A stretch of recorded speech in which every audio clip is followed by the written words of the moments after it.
Tristan POV. 2 araw na akong hindi pinapansin ng asawa ko. Kaya naasar na ako sa ganitong ugali niya, pero pinipigilan kong magalit dahil buntis siya. Joaquin, gusto ko ng Sunday please, can you buy me? Rinig kong sabi ni Maya. Alam kong si Joaquin na naman ang kausap niya sa cellphone. Sa inis ko naglakad ako papalapit sa kanya, pagkalapit ko ay inagaw ko ang cellphone niya. I'm here, you can ask me to buy you, Maya. Bakit ba si Joaquin ang tinatawagan mo? Singhal ko sa kanya, asar na kasi ako. Ibalik mo ang cellphone ko. I don't need you, sabi niya na nakayuko. Nagpaliwanag na ako sa iyo, Maya, ano pa ba ang gusto mong marinig? Galit na sabi ko sa kanya. Ayaw kitang kausap, sinungaling ka. Hindi ako nagsisinungaling sa iyo, Maya. Ang hirap mo naman paintindihin. Bakit hindi ako nagalit na si Joaquin ang kasama mo noon? Tapos ikaw galit na galit, you hear my reason why I'm with her.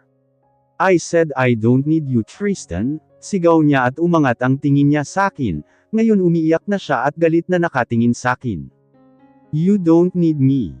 Ano? Dahil kay Joaquin. Tell me, Maya, you still in love with him. Galit na sigaw ko sa kanya. Nagulat ako nang sampalin niya ako, at napabaling ang tingin ko sa may front door namin, at nakita ko si Cliff na nakatingin sa amin. I hate you. If I still love him. Sana hindi ako nagpakasal sa'yo. I love you, Tristan, pero sana naman wag mong tignan ng ganyan ang pagiging magkaibigan namin ni Joaquin. Mabuti pa nga siya pag may kailangan ako andyan siya agad. Pero ikaw mas pinipili mo yang trabaho kahit nasa leave ka, sigaw niya na umiiyak. What have you done, Tristan? Naikuyong ko ang mga kamay ko. Nag-alala ako nang makita ko siyang humagulhol ng iyak at nakatikip sa mga mata niya. I hate you, Tristan, paulit-ulit na sabi niya, akmang hahawakan ko siya nang umatras siya.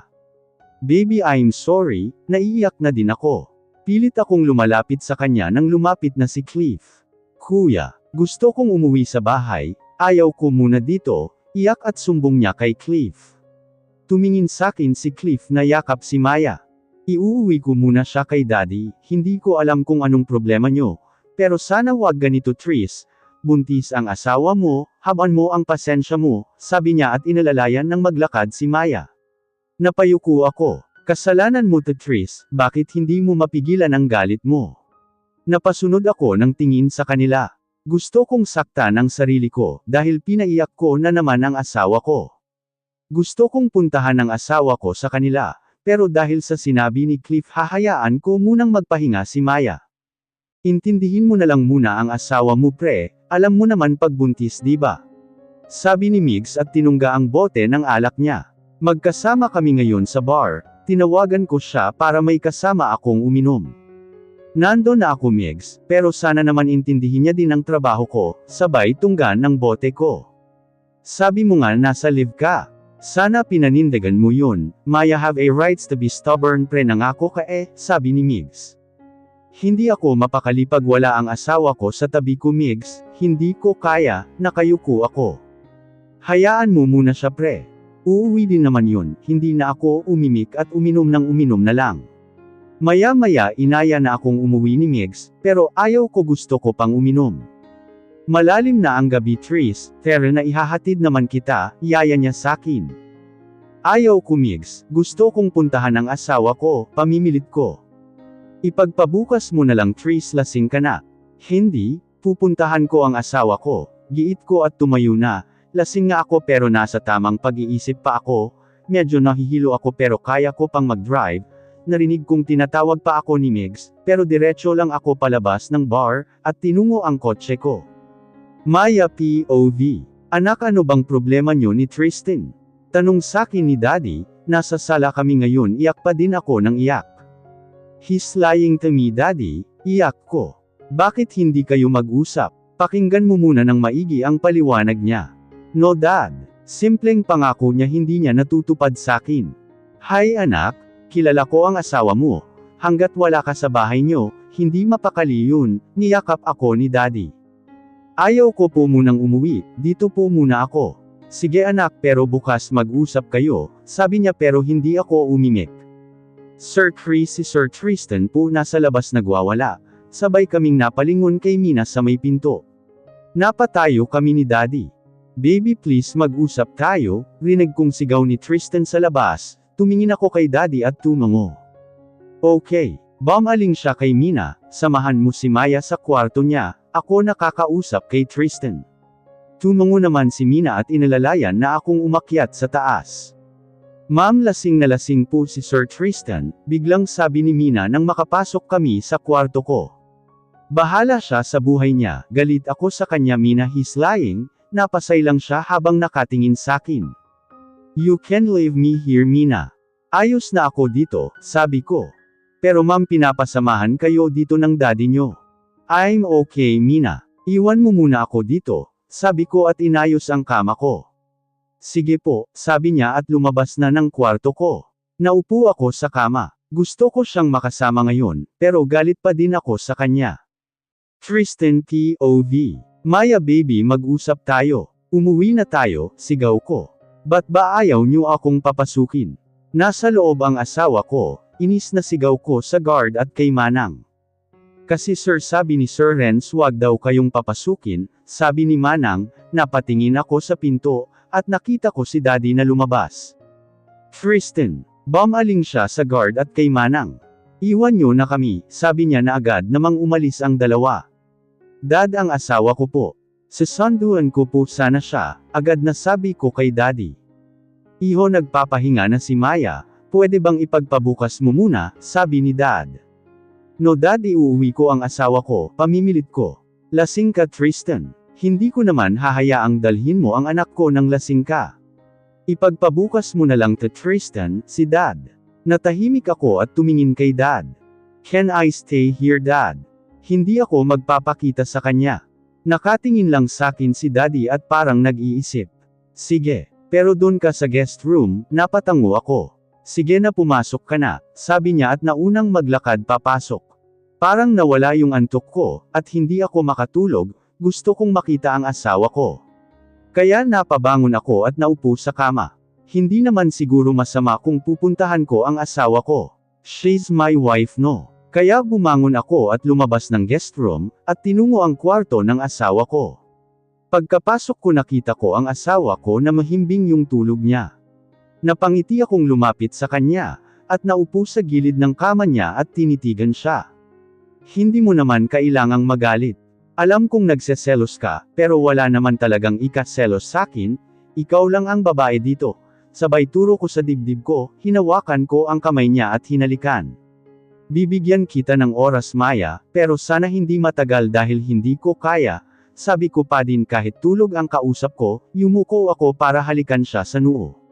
I love you baby, remember that? Sabi ko bago lumabas ng kwarto niya. Maya POV. Pagkalabas ni Tristan iminulat ko ang mga mata ko. At kumawala ang luha na kanina ko pa pinipigilan. Alam kong dito siya matutulog, kilala ko si Tristan hindi siya papayag na hindi niya ako may uuwi. Bumangon ako at naupo, hinaplos ko yung tiyan ko na mambak na talaga.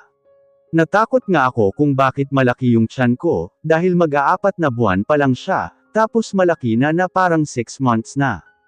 Hindi pa kasi ako nakakapag-ultrasound, kaya bukas magpapasama ako kay Mina. Gusto kong si Tristan ang kasama ko, pero galit talaga ako sa kanya. Baby gusto mo bang patawarin ko na si Daddy? Mahal ko si Daddy mo. Pero galit si Mommy sa kanya, dahil naglay siya sakin. Alam kong parteta ng hormones ng pagbubuntis sa'yo ni Mommy, pero baby tulungan mo naman akong mawala ang galit ko sa Daddy mo, napaigik ako nang biglang kumirot ang tiyan ko. Baby it's that your sign para patawarin ni Mommy si Daddy. Napangiti ako at hinaplos ulit yung tiyan ko, baby wag muna pahihirapan muna natin si Daddy okay. Bumalik ako sa pagkakahiga, at ipinikit ang mga mata ko para matulog. Nang magising ako kinaumagahan, naabutan ko sina Tristan at Daddy na nagbe-breakfast, niyaya nila ako pero hindi ako sa dining kumain, kundi sa kitchen kasama sina Mina. Nakita kong lumungkot yung mukha ni Tristan, pero wala akong paki-naiinis pa din kasi ako sa kanya. Hanggang sa matapos ako, si Tristan ang nakita ko sa sala habang hinihintay ako. Why are you still here? Malamig na tanong ko lumapit siya sakin, at hinawakan ang mga kamay ko. Baby umuwi na tayo. Gusto kong mag-usap tayo, pakiusap niya. Paano kung ayaw ko Tristan, pero iniwas ko yung tingin sa kanya? Please baby. Ayaw kung ganito tayo. Just listen to me first baby, hindi ako uuwi hanggat hindi ka kasama, sabi niya tumingin ako sa kanya. You lied to me Tristan. Natatakot ako baka sa susunod na pagsinungaling mo, baka hindi na talaga kita kausapin sabi ko. One more chance baby. Promise I make it up to you, sabi niya at niyakap ako. Don't promise me Tris. Just do it. Tumango siya at hinalikan ako sa ulo. I have a check-up today Tris sasama ka ba? Tanong ko na agad naman siyang tumango. Yes baby. Ngayon ang ultrasound mo diba? Gusto kong sabay natin malaman ang gender ng baby, sabi niya. Okay, but before that dumaan muna tayo sa bahay, para makapagpalit ka, sabi ko at tinalikuran siya. Nagpaalam kami kay daddy pagkatapos at umalis na. Wala akong imek hanggang makauwi kami sa bahay. Tulad nga ng sinabi ko dumaan muna kami sa bahay, para makapagbihis siya. Tahimik lang ako hanggang sa makarating kami sa hospital at tinungo ang OB ko. Healthy ba ang baby ko Doc? Tanong ni Tristan. Matapos akong i-check ni Doc. Yes Mr. Park your baby is healthy, dahil ayaw nyo namang magpa-ultrasound, dahil gusto nyong maging surprise ang baby nyo, gusto ko lang sabihing pagpatuloy lang ni Mrs. Park na inumin ang vitamins niya, sabi ni Doc.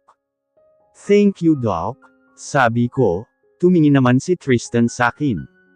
Tara na, tumango ako at nagpaalam na kay Doc. May gusto ka bang puntahan? Tanong niya.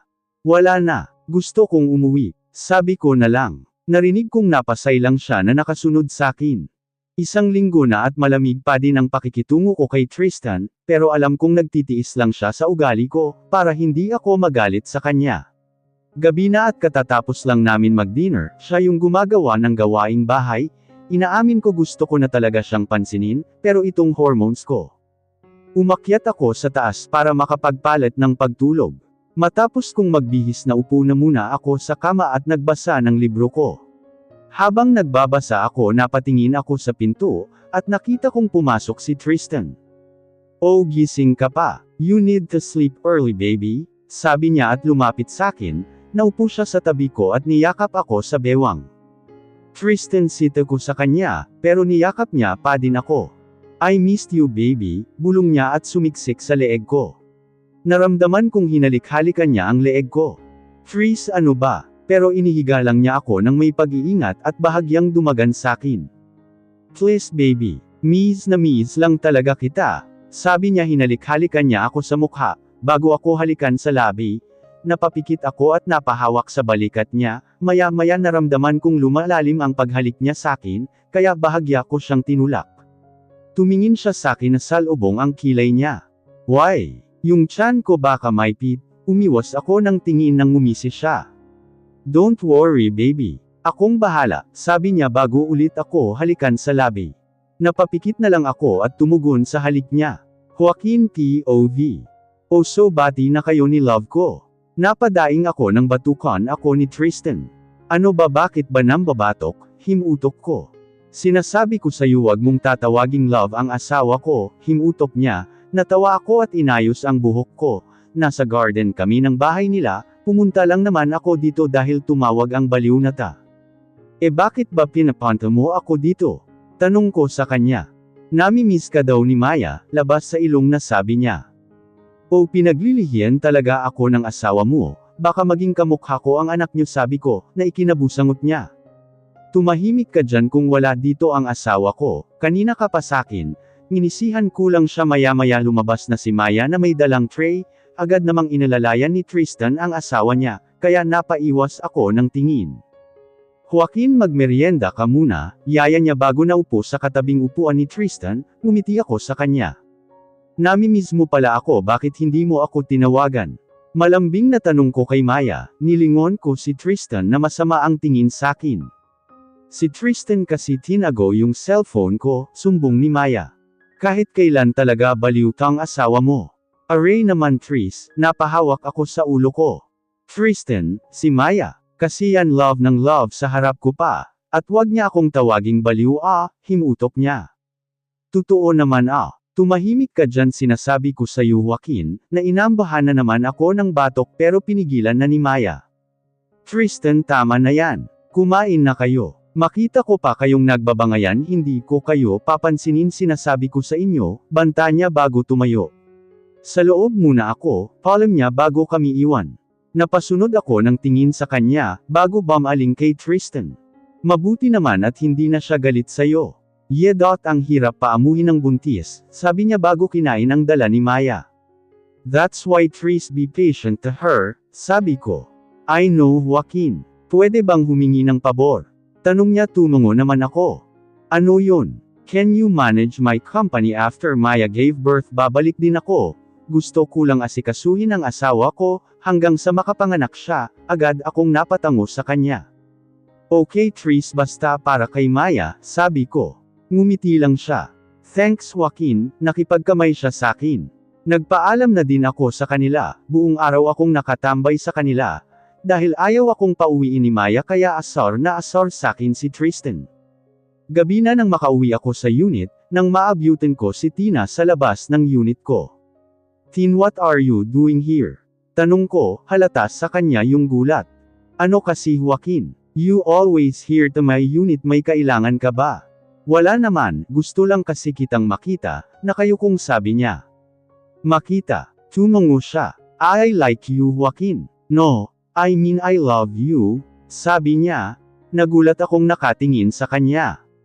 Stop that feelings Tina. Pero Joaquin, matagal na kitang mahal, kahit noong kayo pa ni Maya, sabi niya. Napahawak ako sa batok ko at balingan ulit siya.